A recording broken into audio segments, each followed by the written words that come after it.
ngabarengirene mbibwire ndunyumva kubona bibwiye ari wowe ugiye mbabarengirene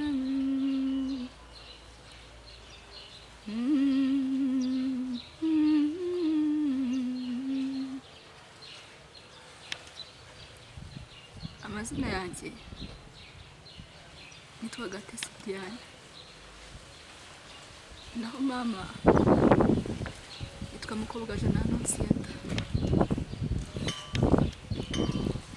data we yitwa Sindikubwabo Leonard.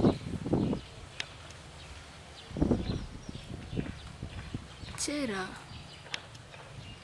mu mwaka w'1994 muri Jenoside yakorewe Abatutsi mu Rwanda,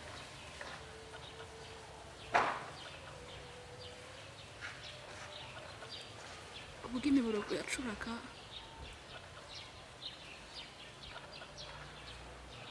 imivu y'amaraso itemba, mama yafashwe ku ngufu.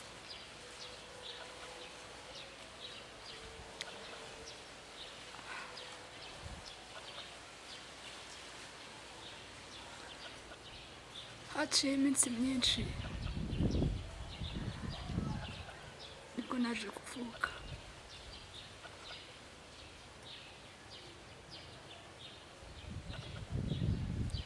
Nabanye na mama nk'uko abandi bana bose bakura,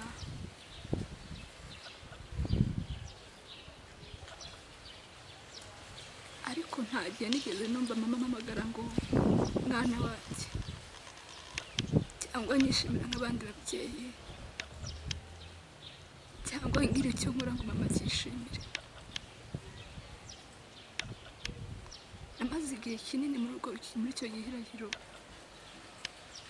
ntazi icyo nzira, ariko ko nari nzi ibikomere mama afite, nakomeje kubana nabyo, ndabyihanganira igihe kinini.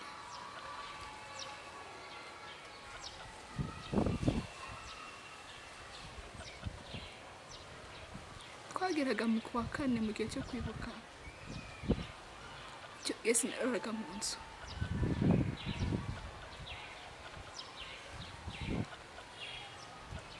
Icyo gihe najyaga ahantu kure, aho mama atazigera mbona ukundi muri iyo minsi, kuko uko ninjiraga yatabazaga avuga ati dore Leonard aragarutse. Leonard yambaye mu mutwe, amba mu mutima ntamuzi igihe kinini cyane.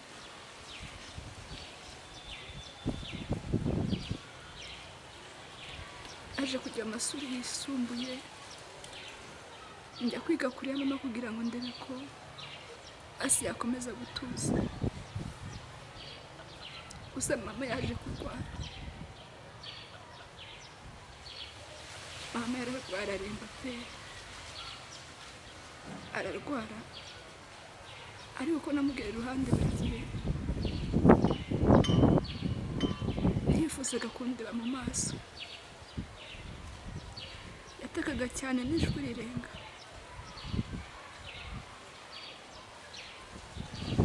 ubwo nanjye nkamenya ikibaye.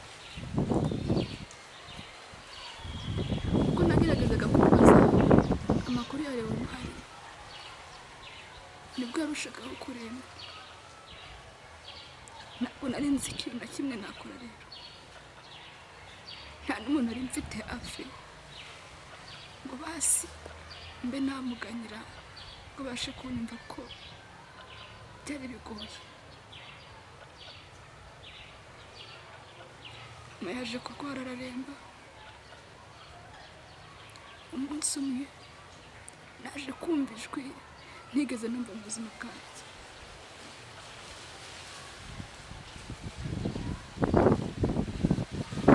Mama yaje kumva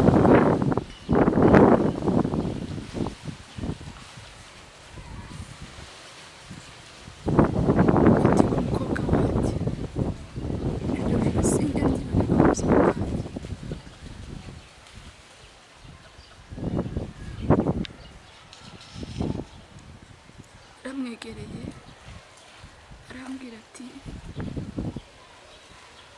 Isoni Leonard afungiye muri gereza azira kwijandika muri jenoside yakorewe abatutsi mu mwaka w'igihumbi kimwe magana cyenda mirongo icyenda na kane.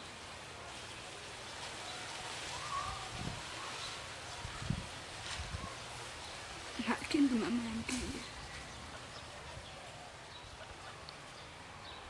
mama yahise agenda.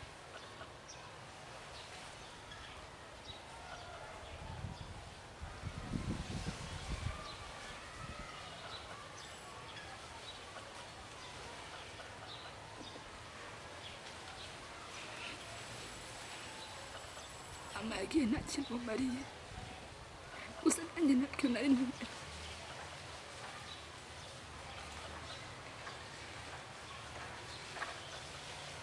Gusa mama yagiye nk'imfura, mama yagiye atanze imbabazi.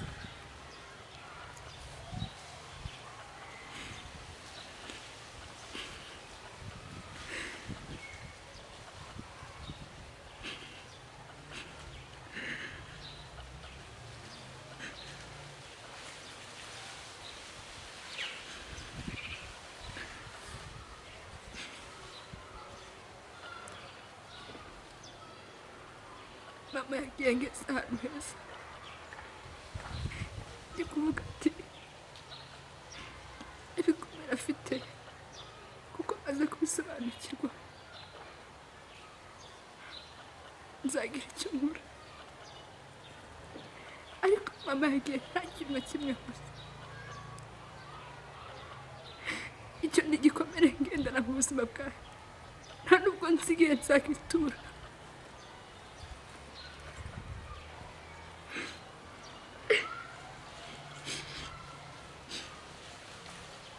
Nta handi hantu nari mfite, nta n'undi muryango nari mfite uretse kwa marume no kwa data wacu.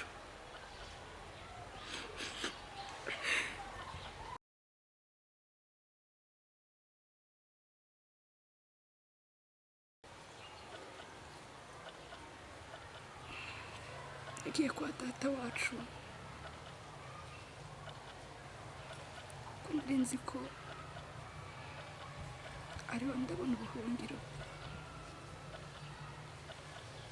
gusa data wacu akimbona nta n'amazi yigeze anywa.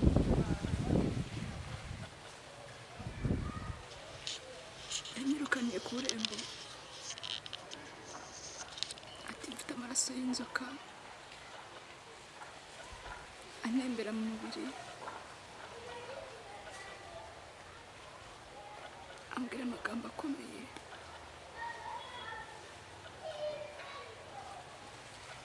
Ntabasha kwihanganira, ati ninjye watumye mfungisha umuhungu wabo n'ibindi byinshi. Nkanjye rero utaruzi icyo azira, nakomeje gutakamba n'ingingo, ariko ntacyo byari bimaze aho ngaho, ko yari afite uburakari bukomeye bw'ubugome.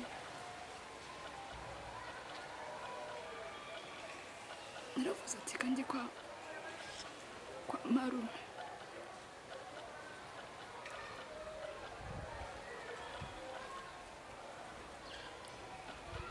Marume nawe mageze nta kindi yambwiye, nawe yaranyirukanye ati mfite amaraso y'interahamwe, ndi nkora amaraso na data ngo ninsange data aho ari nanjye ariho nzagwa.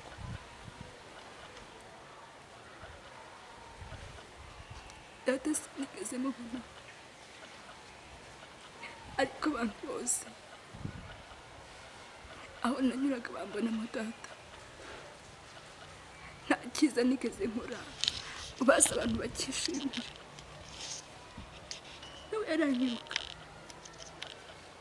nyirukana andi bose, ati umukobwa wabo ninjye wamuteye mwagubwira ngo apfe n'ibintu byinshi byinshi nashoboye kuba navuga, ariko njye umutima wacu uraremerewe, ntabwo nzaba umutwaro nzawutura, nta muntu n'umwe ushaka kunyakira,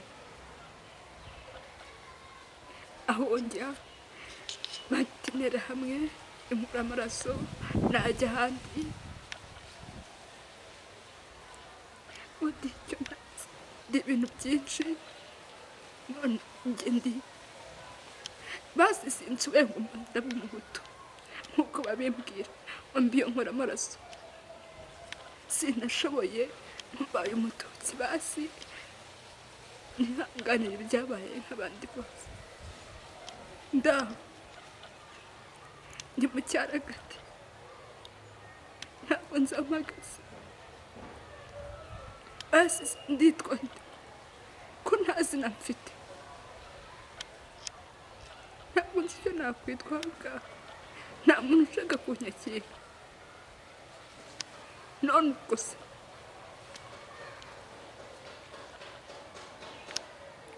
ntabwo nibaza icyo nakora, ndinde nk'uwamaye